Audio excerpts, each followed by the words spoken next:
বাসায় কোনো ধরনের চিকেন নেই, তাই বলে কি বাচ্চাদের পছন্দের নাস্তা তৈরি হবে না? ফ্রিজ থেকে ঝটপট কিছু কাতলা মাছের পেটি বের করে নিয়েছি। খুব ভালো করে ধুয়ে একটা রান্নার প্যানে নিয়ে নিয়েছি। লবণ, হলুদ ও 2 স্লাইস লেবু দিয়ে দিয়েছি। এখন দিয়ে দিচ্ছি আধা কাপের মতো পানি। খুব ভালো করে সবকিছু মিশিয়ে ঢাকনা দিয়ে ঢেকে সিদ্ধ করার জন্য বসিয়ে দিয়েছি। 10 মিনিটের মতো জাল করে নিয়েছি। খুব ভালো মতো সিদ্ধ হয়ে গিয়েছে, পানিটাও শুকিয়ে গিয়েছে। লেবু দুইটাকে আমি বাদ দিয়ে দিলাম। একটু নেড়ে চেড়ে নিচের আলগা পানিটাও শুকিয়ে নিয়েছি। এখন মাছগুলোকে উঠিয়ে নিচ্ছি। এই মাছগুলোকে ঠান্ডা করে খুব সুন্দর করে বেছে নিতে হবে। এখন চুলাতে আরো একটা প্যান বসিয়ে 2 টেবিল চামচের মতো সয়াবিন তেল দিয়ে দিয়েছি। আধা কাপ পেঁয়াজ কুচি দিয়ে দিয়েছি। 2টা কাঁচামরিচ কুচি করে দিয়েছি। খুব ভালো করে নেড়ে চেড়ে নিচ্ছি। এখন দিয়ে দিচ্ছি লবণ আধা চা চামচ, হলুদ গুঁড়ো কোয়ার্টার চা চামচ। খুব ভালো করে নেড়ে চেড়ে নিতে হবে পেঁয়াজটা যতক্ষণ না পর্যন্ত খুব ভালো মতো নরম হয়ে আসে। এখন দিয়ে দিচ্ছি রসুন পেস্ট আধা চা চামচ, আদা পেস্ট আধা চা চামচ। আদা রসুনের গন্ধটা দূর হওয়া পর্যন্ত এভাবে ভেজে নিয়েছি। এখন দিয়ে দিচ্ছি ধনিয়ার গুঁড়া 1 চা চামচ, জিরার গুঁড়া 1 চা চামচ, চিলি ফ্লেক্স 1 চা চামচ, কোয়ার্টার চা চামচ দিয়ে দিয়েছি গরম মশলা। মশলাটাকে খুব ভালো করে কষিয়ে নেবার জন্য সামান্য একটু পানি দিয়ে দিলাম। এখন নেড়ে চেড়ে মশলাটাকে কষিয়ে নিয়েছি। প্রথমে যে মাছগুলোকে সিদ্ধ করে বেছে রেখেছিলাম সেই মাছগুলোকে দিয়ে দিয়েছি। তবে এখানে কাতলা মাছের বদলে অন্য কোনো মাছও ব্যবহার করা যাবে। আমি পেটির অংশটা ব্যবহার করেছি যাতে কাটা কম হয়, বাছতে সুবিধা হয়। খুব ভালো করে নেড়েচেড়ে ভেজে নিয়েছি। এখন দিয়ে দিচ্ছি ম্যাশ করা আলু। আমি এখানে 2টা আলু খুব ভালো করে সিদ্ধ করে তারপর ম্যাশ করে নিয়েছি। এখন আলুটাকে খুব ভালো করে মাছের সাথে মিশিয়ে নিয়েছি। এ পর্যায়ে দিয়ে দিচ্ছি কালো গোলমরিচের গুঁড়া কোয়ার্টার চা চামচ, সয়া সস আধা চা চামচ। আবারও খুব ভালো করে নেড়েচেড়ে সবকিছু মিশিয়ে নিচ্ছি। টমেটো সস দিয়ে দিচ্ছি 3 টেবিল চামচের মতো। টমেটো সসটা অবশ্যই ব্যবহার করার চেষ্টা করতে হবে, তাহলে টেস্টটা অনেক ভালো আসবে।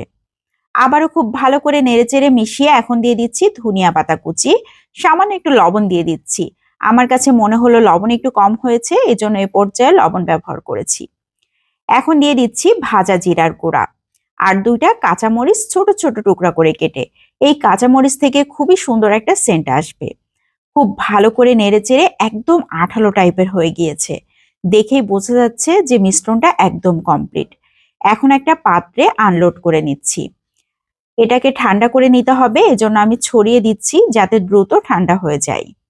এখন একটা সাইড করে নিচ্ছি আর একটা প্লেট নিয়ে নিয়েছি। হাতের মধ্যে অল্প অল্প করে নিয়ে গোল গোল শেপ করে নিচ্ছি।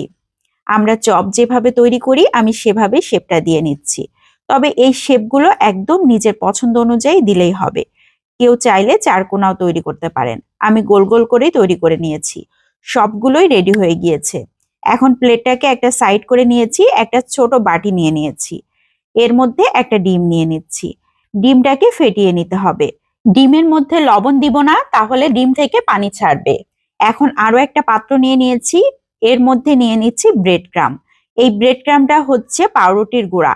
আমি 2 কালারের ব্রেড ক্রাম ব্যবহার করেছি দেখার সৌন্দর্যের জন্য, তবে একটা ব্রেড ক্রাম ব্যবহার করলেও হবে।